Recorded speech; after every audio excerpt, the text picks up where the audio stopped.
very, very clear signal that around the world right now there are 75 people actively in the spreadsheet using it.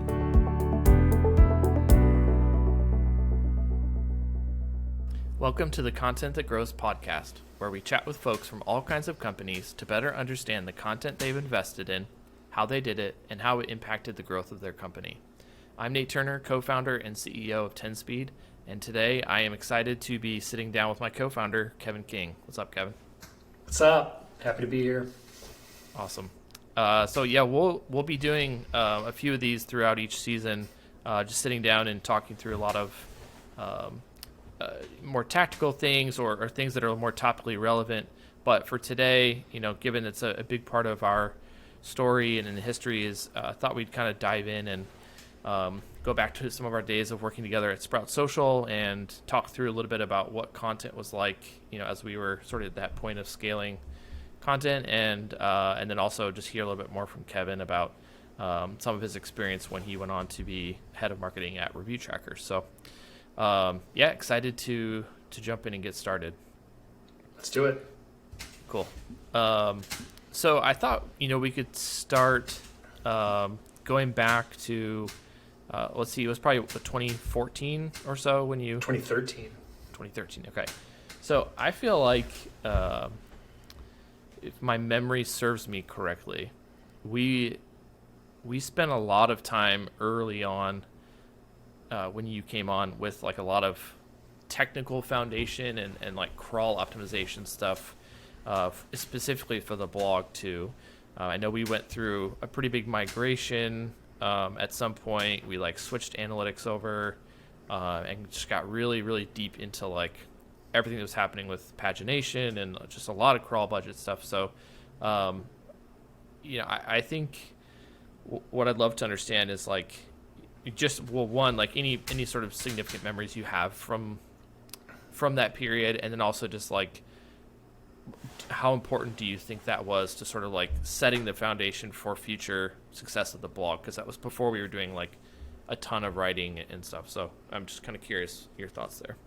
Yeah, no, I mean, it was critical, and it's funny because I think that like it was a perfect storm of timing too that brought me to Sprout at that time, because it was you guys were migrating the old blog to at the time what the new Insights blog was going to look like, and so there was this big massive technical undertaking that had to be had. And I remember even on our my initial phone screen with you, we were talking about some of the technical stuff that would go into it. I think you were leading or like asking questions that definitely ended up coming up like in my first month around what we needed to do. But it was huge. I don't think ultimately like in those first couple of years, the content would have been able to actually do what it needed to do when we made the change later on to some like more like longer form stuff and all that, if like the technical stuff wasn't really, really, really tight. So I remember like the first big project you gave me was that migration, and I've spent I crawled the website 1 million times with Screaming Frog to make sure that everything was going to go as smoothly as possible at that launch. I mean, it was so important, and it was my first like really, really big project like that I got to like kind of like lead, and it was big. I'd become obsessed with crawl budget at the time too, because it just made a ton of sense that like this would be such a contributing factor to search engines understanding like content and site structure and all that. And it was huge. If we didn't make those decisions and ultimately like make sure that was super buttoned up at the beginning, I don't think we would have gotten to where we would have gotten to as quickly as we did. I totally agree. I think because at that time we knew like the content, we saw that as a piece that was gonna be like big, knowing over time there was gonna be a lot of content. So it was like, even at the time we saw some benefits from the crawl optimization, but then it was also knowing, sort of like building for the future.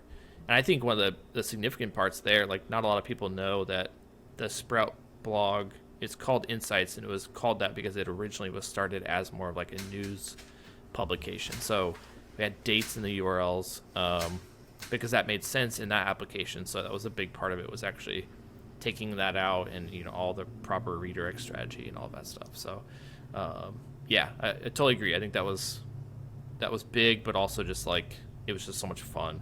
I think just kind of like geeking out on all that stuff. That was my big grand vision. I think I was like, the date's Yeah, got to go. yeah, yeah. I'm glad it did. It would have made updating content much more challenging. Yep. So, another thing that comes to mind is after that period, it ended up shifting to where ownership of the blog and like blog content really shifted over into our team, and some aspects of it shared with some other folks in marketing. But that's when we really started to think about like how do we like really scale this as a B2B blog and use this to our advantage to really like make it a driver of growth. And I still have like this distinct memory of you like I don't know if you asked me to come by your desk or just I was walking by or something, but you were like you had all these tabs open and were just showing me all these websites that had like really really well thought out, well designed long form content with whether it was like motion on the scroll or different things like that, but it was like just really really highly designed pieces. And so I'd love to that's probably at that point probably 2015. Just curious like what were you seeing at that time, and just like why were you so compelled that was the future direction that we needed to go? Yeah. Well, that was the thing that I was most excited about coming in at Sprout was like being able to try and help influence some of the content direction. And I'd seen early on, because you mentioned it was like a kind of more of a news site, like kind of like keeping up with social media trends and stuff. That there was a ton of opportunity to go into like evergreen content, and I'd been like studying basically everything from Moz, Rand Fishkin, Sear Interactive, Will Reynolds, Distill, the Critchlow brothers, like all of them, and they're still all so amazing in terms of what they like are saying, putting out there from thought leadership. But they were all educating on like long form content that's really really resourceful and truly authentic is like going to be the way of the future. And at that time, no one was like, not a ton of the companies were really investing it. There were certain areas of the internet that were, and I remember I just like kept bookmarking tons of different like cool resources that I'd find. And I remember in particular because I think one point I sent an email to the company or like to the marketing team with like a bunch of those pieces, because we were like, how can we change some content around here? And it was like my time to pounce on that idea. And it was like, I remember them too. It was Polygon, which is a big, great video game website, which is still out there. They have these like incredible Xbox One and PS3 or PS4 reviews. And there was like this great New York Times article. I know these are like more publications, but like they were investing like in these beautifully designed and interactive pieces that like, I was just like, God, this is so incredible. They're going to get so much press for this, or backlinks and all the things that you need to like get people to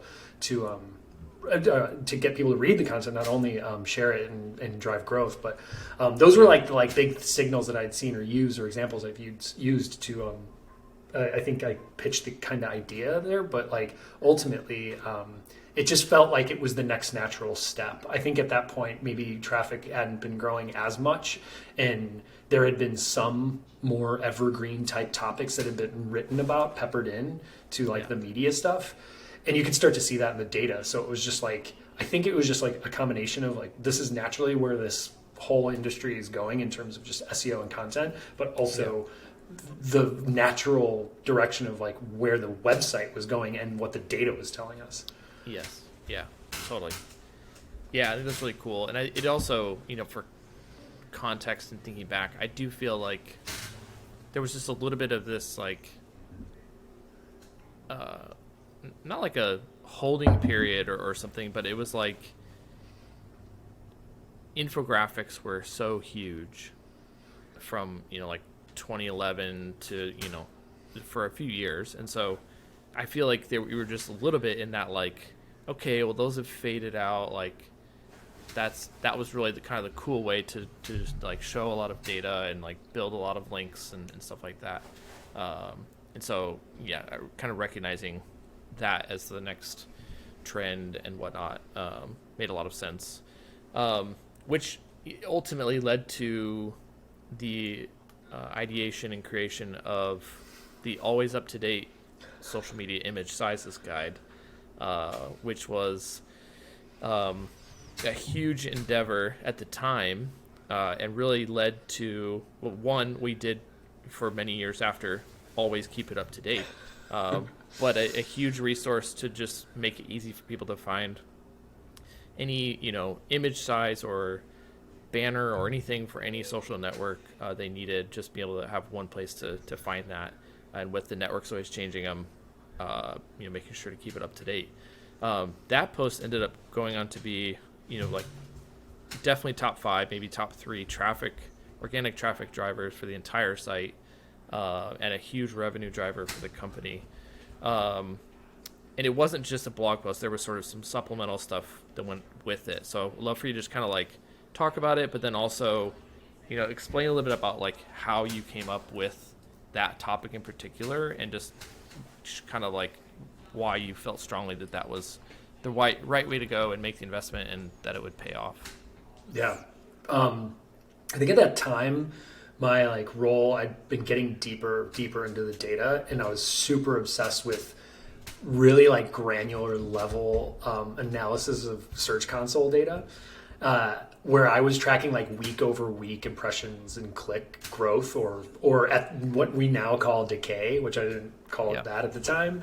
And I remember like finding some of that decay across a variety of posts, and there was like this like plateau and significant decay on that image. There was a post on social media image sizes, and it was really just like pared down. It was a good post, but it was had only talked about a few networks, and it had some stock imagery, and like you looked at the data. When you dug into the data, it was like a gold mine. There was like tons of signals that were showing that the content didn't match the intent of what people really wanted. So like, it just seemed like this is a natural thing we need to kind of just like, let's take a stab at updating it and optimizing it. And there was a variety of things, including those like interactive pieces and all that stuff that were like super inspiring to like try and make this something like really, really cool and resourceful. So like, I think it wasn't even just me. I think one of our teammates, Michael Patterson, he was a really strong contributor and collaborator on that. Like, we all kind of came up with these different ideas. Like, let's make this like a really big resource that social media managers, like our key audience, need every day. Like, bookmarkable was like the term, right? This needs to be bookmarked. The title may have been regrettable in the long run, because it definitely implied that this was something that you would bookmark, but it was a bigger undertaking to keep up to date. But all those things like combined to be like, let's try and just like really like hedge our bets on like investing in this one big piece that seemed to be integral into the what now we call like jobs to be done framework for social media managers, right? Like, and those image sizes are always changing even today. So it's like it's still like pretty relevant. But yeah, like that was the impetus for at least like diving into like creating a bigger piece. Combination of data and industry stuff. Yeah, cool. Yeah, I remember, so along with the post, we created that Google Sheet that was like made public and had all the data in there as well. So if you didn't want to have to scroll through the post, you could be in there. And I remember at one point, I opened it up and looked in there, and you can always see it like shows like anonymous how many people were in there. And I think at the time there was like 7, like at one point in time, just as I was logged in there was like 75 people in the doc. Yeah. And it's like, holy cow, like this is borderline like product market fit. It is clear, very, very clear signal that around the world right now there are 75 people actively in the spreadsheet using it. Is pretty remarkable in terms of, like you said, sort of the jobs to be done aspect of like really nailing that. And the other thing that's fascinating is now, as I talk to a lot of people, through what we're doing with 10 Speed, I often will get on calls and have people tell me like, "Oh, you did marketing at Sprout Social. That's awesome. I always love the image sizes guide. Like, you use that thing like crazy, and we're just always using it, and like it's so helpful. So to hear that even just years later is pretty wild. So it's definitely huge from that standpoint, but fascinating to hear that it wasn't even like this huge prediction or anything from you. It just was literally like being so granular in the data and seeing a lot of that volume there and knowing that like collectively that was sort of a problem people were trying to solve through their searches. So it's very cool.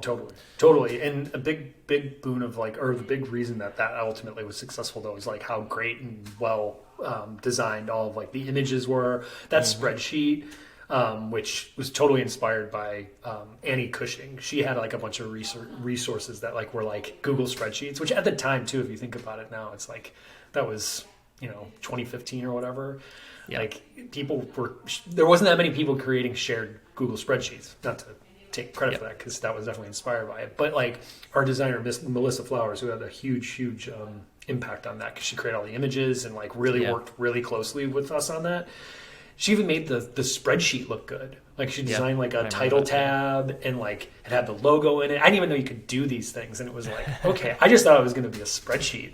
That would be a pain, but she made it look awesome. And it was all branded by all networks. And yeah, it was really cool. And I'm glad to see that it's like at least it standed the test of time at least.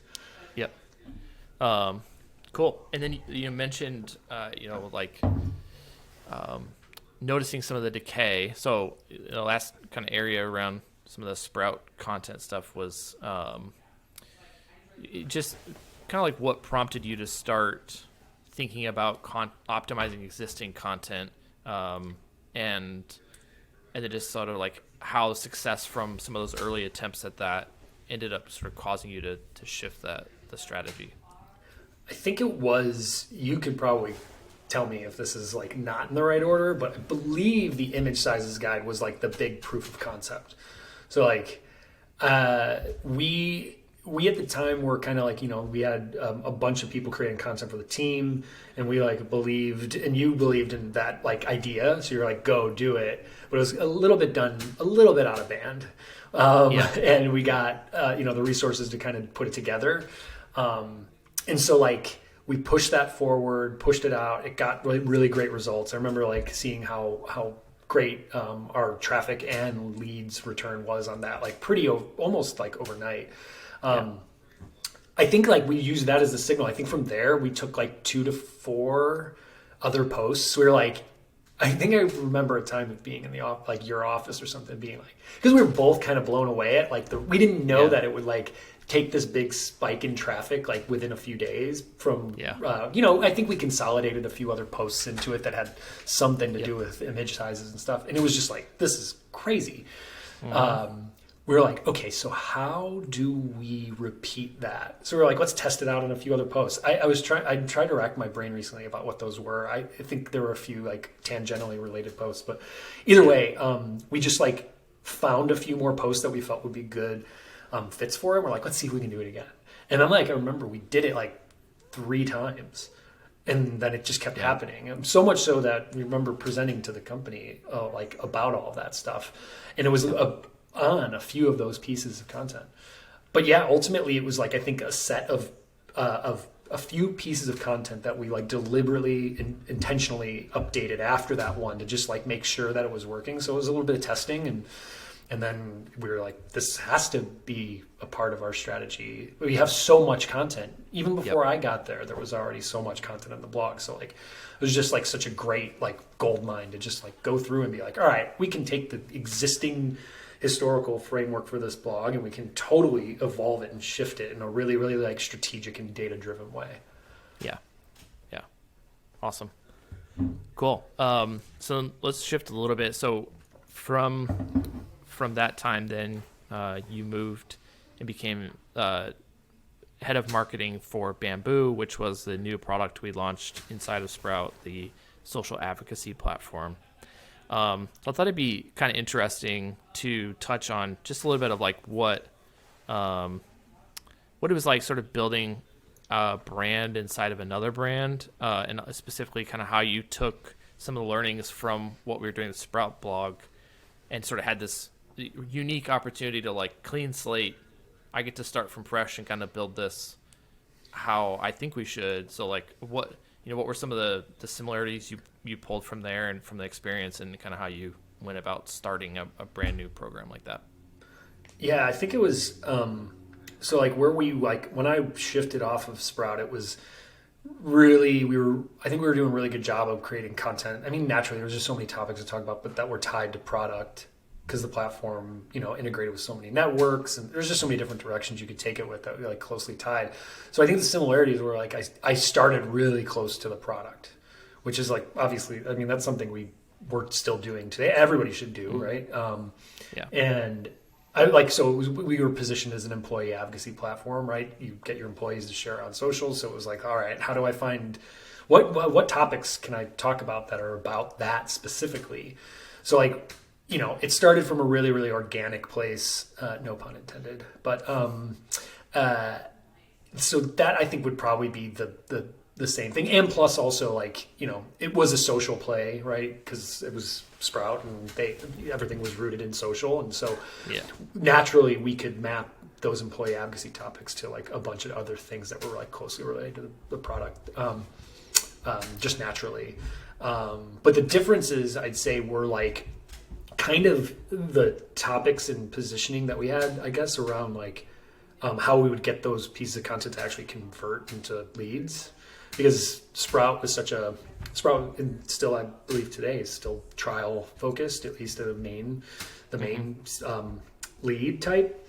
The Bamboo product was targeting more of a mid-market enterprise or up enterprise at the time, which was Sprout was doing a bunch of that, but this was really focused on that, so it wasn't really a trial play. It was a request a demo, and but like that, those are harder to convert. So like, how are we going to get leads? So we started to create content that that was like specifically tied to other resources that we could gate, especially at that time. Things get gated still, which is a widely debated topic. But I think that was the big difference. I remember really intentionally creating individual pieces of content, not even retroactively, but like creating individual pieces of content that would have a specific resource associated with it. I think like one good example is like we created this like 7 steps to create an internal communication strategy, and it was like it had I think we gated a few extra tips or something, but I remember like it worked really really well from like a lead gen standpoint, and that was just a little bit different than what we were doing, at least at the time on the Sprout side. I think that was a natural shift for the Sprout blog and insights and everything at that point too, but not at that time. Yep. Cool. Awesome. Yeah, I totally agree. I think that I recall a lot of that as you're saying it, and agree like that there was, good amount that you were able to take from what we'd done, but also different product, different market, some of the stuff like not just forcing the exact same playbook, but understanding and kind of like tailoring your strategy to that. So all good stuff. Cool. And then, so when you left Sprout, eventually you went and became head of marketing at Review Trackers, and I think you had a little bit of an existing team, right? Yes. And then built the team over time. Yeah. Yep. Yeah, I came into a team of there was two writers, one writing / editor, overseeing SEO, everything, and then a great designer. Yeah. Cool. And so when you came on, like what was sort of the current state of organic performance, marketing performance, the current content strategy? Like what was it like when you came in? There was a ton of content. At that point, I think like they hit just a natural plateau in terms of what organic was doing. But like they'd been around for a few years and had an awesome organic content program up until that point. It was actually very similar, I think, at that point to kind of what Sprout was doing early on. Some similar like not breaking news, I wouldn't say, but it was really topical on like trends and stuff that like really informed by like what Google was doing from Google My Business. Like they release updates. Google releases so much information around all products, especially as it relates to search, local, all that. And Google My Business is so core to that product and industry that they just had tons of natural, like topical, timely content that would naturally just turn into evergreen content if you got your hands onto it and looked at the data.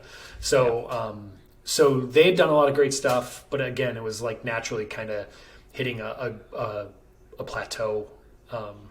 So, which was ultimately why it was super appealing, because I was like, this is where I really like to live. Yeah.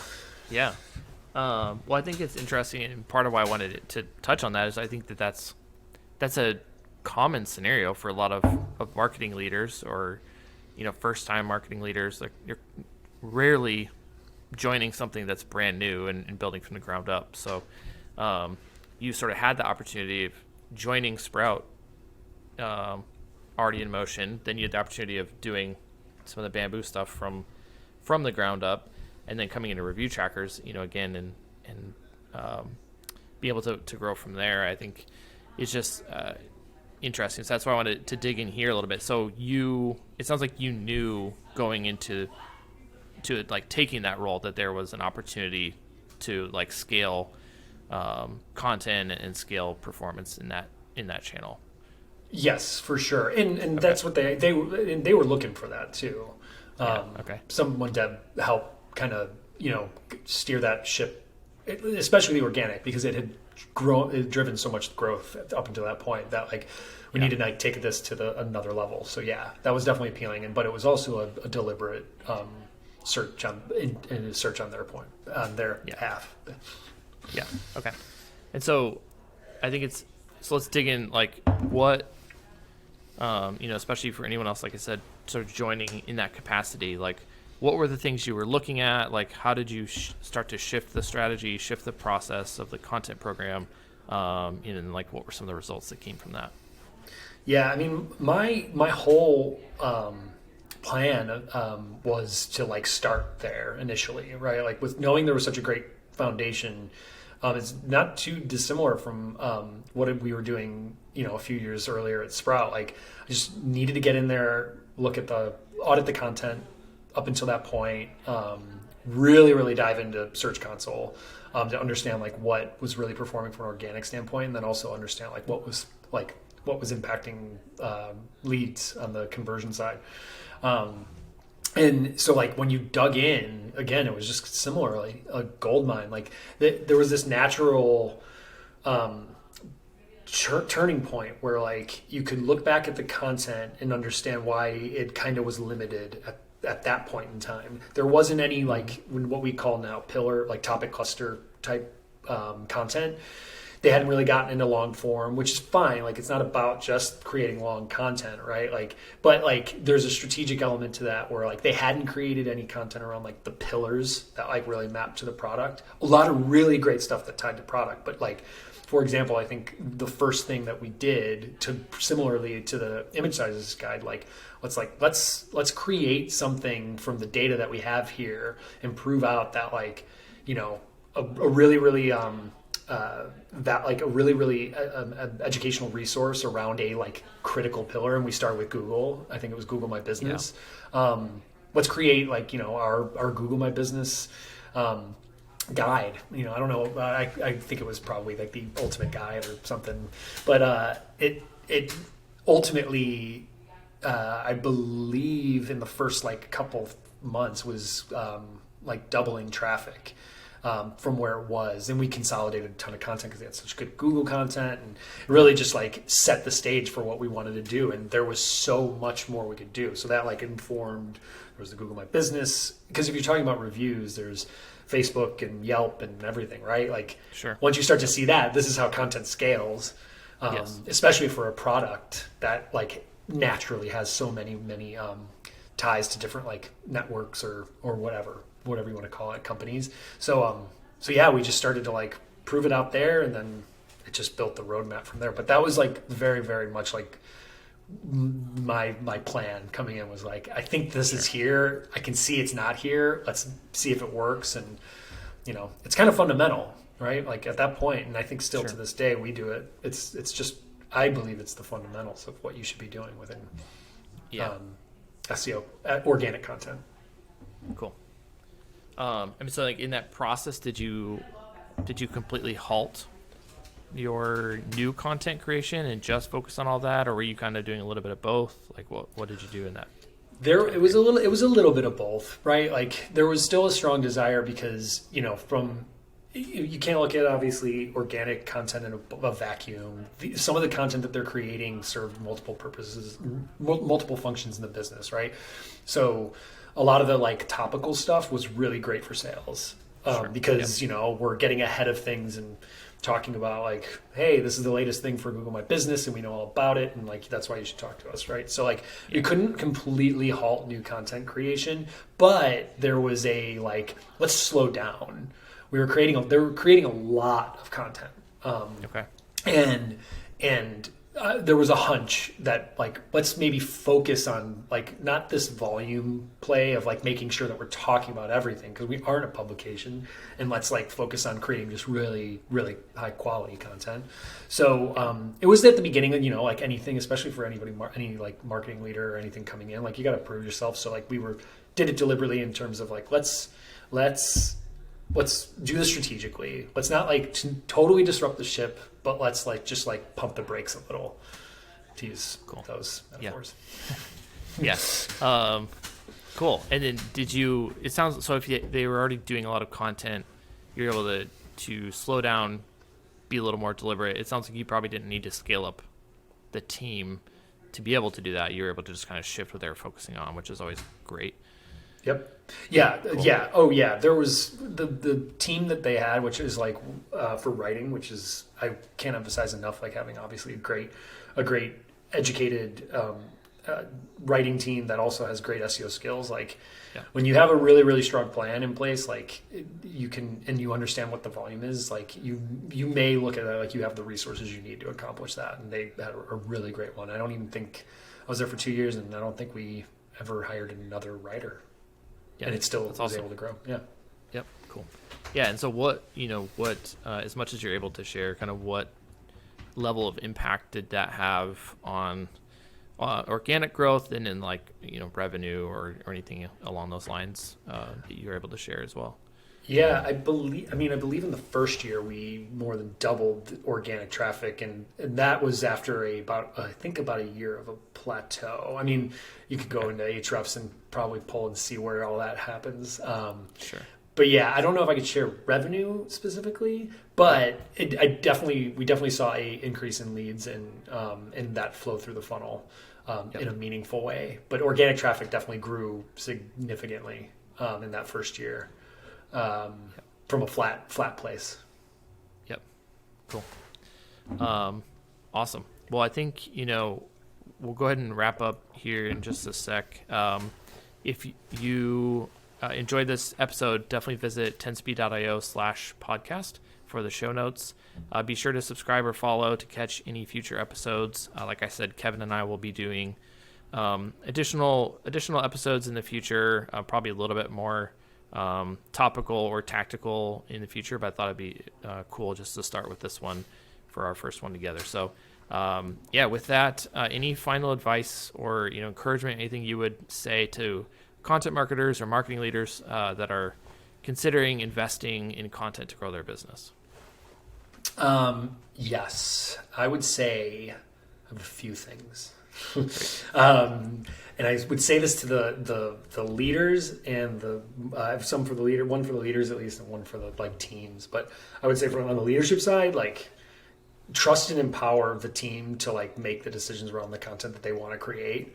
Like I think you can speak for that, not that I'm speaking for you. That like, that's why I think we saw some great successes because there was trust on like your side and also leadership to like let the team that was in place like run with some of the ideas that they had versus like some big picture like we need to do this, we need to create this. Like no, like we gambled and took some bets. The only reason we did that was because of the empowerment from leadership. And then I'd say on the like content marketer side, the person who's like trying to like do the work and help grow like from a tactical perspective is like if you have that idea or anything, like just go and make it. Like make the content that you believe is going to help the business grow, especially if you believe in it. Like, you don't know what you don't know, and you've got to try things out. And I know that there's teams that are going to have priorities, and you're going to have to like plan, and there's going to be like some internal buy-in, but like there's no better way to get buy-in than just go create it. Even if, I'm not saying work more hours or whatever, but like, Yeah. go create the thing. I think that that's why social media image sizes worked so well, was because we did whatever we needed to do to make it happen, and it proved that this could work. So like, I've seen that now happen so many times. So I would say those are the two biggest tips that I think will always be true. Cool. Awesome. All right. Well, this was fun. I look forward to doing some more in the future. And yeah, we'll go ahead and wrap it up there. Yeah. Well, thanks. This is awesome. Yeah, I'm pumped to keep doing these. Yep. Awesome.